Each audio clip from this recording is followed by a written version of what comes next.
So you guys just can't seem to get it right with this whole drop shipping thing. Well, guess what? We're gonna talk about why you messing up and how you can go about resolving those issues. Stick around. Selling on Amazon has absolutely changed our lives. You wanna know something? We're gonna help you guys get there too. All these people are talking about wanting to sell you a lifestyle. We're here to sell you a life. Yo, so what's up, guys? It's the Dropshipping Terminator, and you know me and my partner, the Dan of Steel. We talk all about that e-commerce life, baby, all about dropshipping, on Amazon especially. You know, private label dropshipping is what we love, what we do. FBA, a little Shopify here and there, all types of stuff, man. Just how you can make money online. If that sounds good to you, make sure you like, comment, subscribe, stick around for a little bit, get into the free Facebook group below so we can drop all that free knowledge on you. For all you regulars though, man, you know what time it is. It's time to go ahead and get right into it. So, let's talk about it. Let's go ahead, let's talk about the elephant in the room. You know, the pink elephant that nobody seems to want to talk about. Why are people sucking with this whole drop shipping thing? You know, I mean, to us, obviously, we think it's very easy because we've been doing it for so long, but it's obviously not simplistic to a lot of people because tons and tons of you guys are hitting us up asking tons and tons of questions. You know, you guys are asking Tom, and you're asking Tyler, and Matt, and Ty, and, you know, Paul, and, you know, Rakin, and everybody, right? You know, because you guys are like, oh, I don't know what to do. Like, how come I'm not making any money? Drop shipping's a scam, you know. No, dropshipping isn't a scam. You just don't have all the proper methods in place in order to make money and to scale the money that you are going to be making. Okay, it takes a lot more than just throwing up some listings, using some software, and keeping your fingers crossed, hoping for the best, right? You know, you have to actually put a little time and effort into it. We're pretty butthurt about it. Really? You know, we want to come in tomorrow and just pluck away and do our duty here, but I don't know if I'm gonna sound okay on the phones because I can't. You see, he just needs a day to grieve, have a good cry. We all just need probably a good cry, just a day. Now let's go ahead and let's get this thing kicked off for you. Let's go ahead and get this thing kicked off for you. Let's take a look. Take a look right here. So, why do you suck at drop shipping? Okay, there's gonna be a myriad of reasons. All right, but you know, it's gonna be you know, for retail arbitrage and for private label dropshipping, which we absolutely love, which is what we do. So let's go ahead and let's break this down. Now, for all you retail arbitrage guys, right? Now, you know, we obviously don't coach you guys on retail arbitrage because this is not something that we are fond of. You know, it's something that we've done, something that we know how to do. It's just not something that helps our business model, okay? Not saying that it's right or wrong. You can make money with it. You can make a ton of money with it. Our friends make a ton of money with it. You know, do whatever you please with it. Okay, if it's how you're making money, then go about it. But we're gonna talk about why you guys are sucking with it. You know, because we see all this stuff that happens in our friends groups. You know, you guys are going in there like, oh, I did this and I got suspended and blah blah blah blah blah blah blah and so on and so forth. And there's just so many things that are happening because you guys are either overzealous or just not caring. All right, so let's go ahead. Let's break this down. Now, a lot of you are sourcing from the same suppliers as everyone else. Okay, you guys are literally just, you know, you're not even doing product research. You guys are just looking at what's selling. You're like, oh, this person's selling this. I'm gonna start sourcing from Walmart because everybody sources from Walmart, Home Depot, Lowe's, Target, places like that. Everybody goes to the same places, so everybody gets the same stuff, all right? There's really no competition there. Actually, there's a ton of competition there because everybody goes. Everybody gets the same products. Everybody, you know, lists the same things, and then you guys are basically fighting for pennies on a dollar. Okay, because the only thing that you guys can compete with, price at that point. You know, if you got 30 sellers, you know, selling the same item from Walmart, you know, how you guys are all gonna have to share the buy box, and it's all gonna basically be differentiated by price. You know, so you guys are gonna be having a race to the bottom, and that's why the profit margins get so low, because it's a continuous race to the bottom, so you could be the person that's selling. All right, you don't want that. You know, you guys then don't mix it up with new selling methods. Okay, a lot of people are kind of stuck with the whole retail arbitrage thing right now. They're pretty much just like, oh, I'm gonna do RA and that's it. There's nothing else. This is what I want to do.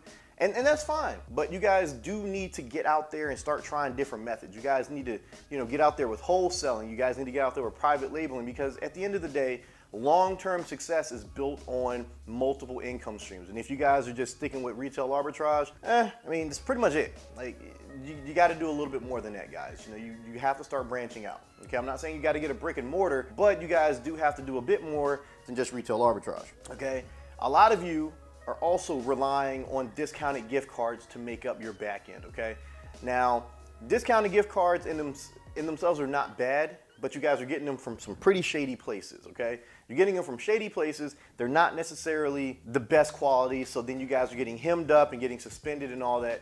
You guys shouldn't be relying on discounted gift cards. You guys should be relying on better selling methods. You guys should be finding better products. You guys should be getting into wholesaling, private label, all types of things to alleviate having to use discounted gift cards. Okay? Your business should not be built on discounted gift cards. You're screwing yourself in the short and long term. Okay? You guys are going too big on some of your items, all right? You guys are selling TVs and like bunk beds and all this stuff. And that's not to say that that's wrong, but as a beginner, if you're coming into the game thinking that you can box and you've never, you know, stepped in a ring, you're just setting yourselves up for failure, okay? You should not be trying to go big or go home right off the bat. You guys should be trying to get some sales under your belt, see how the game works, and then start scaling up to something of that nature. You guys are just literally going for the kill shot right off the bat, and last time I checked, you're not Eminem and neither am I, so there's no kill shots there. Be careful with what you're listing. Don't go too big, all right? Don't be trying to sell LG OLED TVs, because if it shows up broken, you guys are gonna have to worry about returns, things of that nature. You guys have to think about this. What do I do if I get a return on a $3,000 item? You ever thought about that? Probably not. You know, you guys are also not keeping your velocity in check, especially when it comes to Amazon, okay? Amazon does velocity checks when you guys are doing retail arbitrage, especially. So if you guys are scaling up to, you know, $30,000, $40,000 a month like that, you know, you're gonna have a bad time. Amazon's gonna come in, they're gonna wanna see these invoices, they're gonna start poking their noses around, and ultimately you'll probably get your account suspended before you can even really make that money. So imagine you guys have like a 10% profit margin on the front and back end, you know, combined. So like a 5% profit margin on the front end. You guys did $50,000, okay, in sales for that first month. Amazon came in, they did a velocity check, they're like, all right, you're suspended. So 5,000 of that is roughly profit, but you had to cover the rest of that. So you may have a hefty credit card bill that needs paid, but can't be paid because Amazon is holding that money. All right, Amazon will typically hold those funds for up to 90 days, if not longer than that. In some cases, like IP complaints, they'll hold it indefinitely. So if you can't get your account unsuspended, you're kind of sitting there waiting. So if you have a $50,000 credit card bill that you have to pay, but you don't have the money because it's sitting in Amazon, you're gonna have a bad time. All right, so you guys are also indebted to software, okay? Now this is more, like I said, for retail arbitrage people. You guys use a lot of software to do your listing and auto ordering and stuff like that. So you guys have to move away from those types of things. You guys got to start learning manual selling methods. You guys got to learn how to do product research. You need to become a well-rounded seller. You can't just rely on software all the time. Now granted, it does make you guys money, but like I said, in the long run, it's not going to be something that is going to sustain you indefinitely unless you have a massive amount of capital, and most people do not have a massive amount of capital. All right, and then, you know, most retail arbitrage people just don't necessarily care about their metrics. You know, you guys are just concerned about selling a lot, and you're like, oh my God, you know, my ODR is through the roof, you know, your order defect rate. You know, like, oh my God, what do I do, what do I do? And at that point, you just have to sell more, and you got to, you know, care about your shipping times and stuff like that. But, you know, those are things, Amazon is not, it's not to be trifled with, let's put it that way. You know, Amazon is not a business where you can just kind of come in, hang out, do whatever you want, and then skate. eBay, you know, they're kind of moving away from that, but it's kind of the wild, wild west. You can kind of get away with not caring about your customers and all that stuff. And, you know, you can do fine. Shopify, not so much. Shopify will shut you down, man. It'll hit your Shopify payments account and be like, all right, well, since you don't care about your customers, you have to use a different merchant, and the fees are probably higher for that merchant, and just for the payment processor, you know what I mean. But yeah, it's a pain in the butt. All right, and then you guys have too many rotating accounts. So you guys will have like 5, 6, 7 stealth accounts, and you're trying to sell all these things, and you know, you guys really don't even have the first thing down about selling on Amazon. And it shows, you know, it shows. You know, Matt talks about it in a group, in his Amazon Assassins group. You guys should definitely check that out. You know, Matt Gamble, big shout out.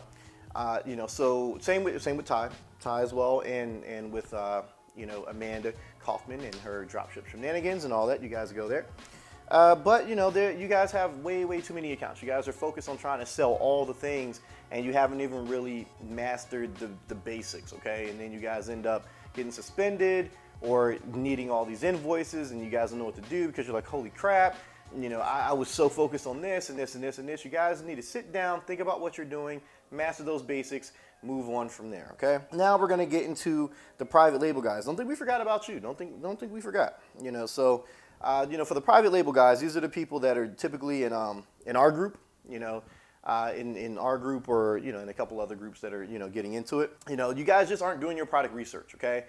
That's pretty much key when it comes to private label. You guys have to do your product research, okay? If you're not doing product research, you might as well shoot yourselves in the foot, because you're just throwing a bunch of spaghetti at the wall hoping something sticks, and it's a waste of time, UPC kills, all types of stuff. Just do your product research, because it's going to help you in the long run when you guys decide to swap over to FBA, or if you want to start an FBA brand right off the bat. You guys have to master those basics, and a lot of you are just trying to skip that process.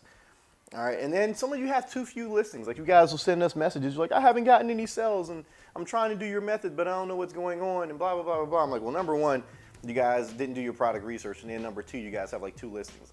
You're not gonna really sell with just 2 listings unless you have some baller listings, because you guys aren't gonna have PPC and all this, and I'm gonna be doing giveaways, and that's just for another video. But you guys need more listings. Then you guys are sourcing from big box suppliers, from like Walmart and stuff, and you're trying to create like custom listings and all these things. And I'm like, just no, you can't do that. And then you guys end up getting suspended, and you're like, your method doesn't work. I'm like, no, the method works. You're just an idiot, and you did things improperly because you were impatient or you refused to ask questions. All right. So do not go to big box retailers and try to pass stuff off as your own. And then you guys have terrible optimization. All right. You guys have terrible titles, bullet points, terrible keywords. Just your product descriptions are trash. Like, your photos are trash. Everything is just garbage. All right. When you're selling private label, you have to optimize those listings, because Amazon's going to go through, scrape, and then you're starting at the bottom of the barrel. All right. You have to rise to the top. You're not going to have the natural traction that those listings, the retail arbitrage guys, are going to be on. Okay. Those are seasoned listings. They've been around for quite some time. They sell all day long. You guys, on the other hand, you got to work for it. Okay. You're not going to have PPC right off the bat in most cases. You're going to have to struggle it out just like the rest of us. And if you guys can't convince people to buy your product, you're dead in the water, okay? And then you got, a lot of you are just lazy. Like, a lot of you just do lazy things. You guys don't necessarily want to put in the effort to create good listings, or find good products, or try to optimize, or get your pricing right, or check out what your competitor's doing, or any of that stuff.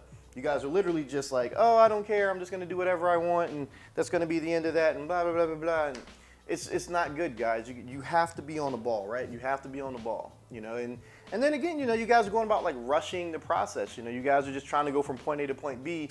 From point A to point Z without hitting B, C, D, E, all that other stuff. You guys are just like, oh, I'm here, I know nothing about it, but I want to get to Z and start making tons and tons of money. And this is not the way it works, okay? You guys do have to take the time to learn the process, master the basics, and move on from there. And, same thing applies here when it comes to metrics. You guys have to undoubtedly be on your metrics even more hardcore, because Amazon does not take kindly to people that are doing their own fulfillment methods and not giving a crap about their customers. So Amazon will hit you over the head. Amazon will club you from time to time, and it will not be pretty. Amazon will be like, look, you guys are screwing up. We're going to go ahead and suspend you, and that's going to be the end of it. So you guys do have to take care of your customers. You guys can't rush the process. You guys have to be patient, learn, and then go from there, okay? You guys cannot just all willy-nilly and think it's going to work out for you, okay? This is a real business, and as a real business, you guys do need to take it very seriously, because if you guys are not serious with this, you're not going to be serious when it's time to move on to something bigger and better, okay? Dropshipping is not going to be the end for a lot of you in your entrepreneurial journey. It's kind of a stepping stone. And if you guys are sucking now because you can't follow best practices, what do you think is going to happen when you guys encounter something major down the line and something big, like when you guys get into real estate or franchising or something like that?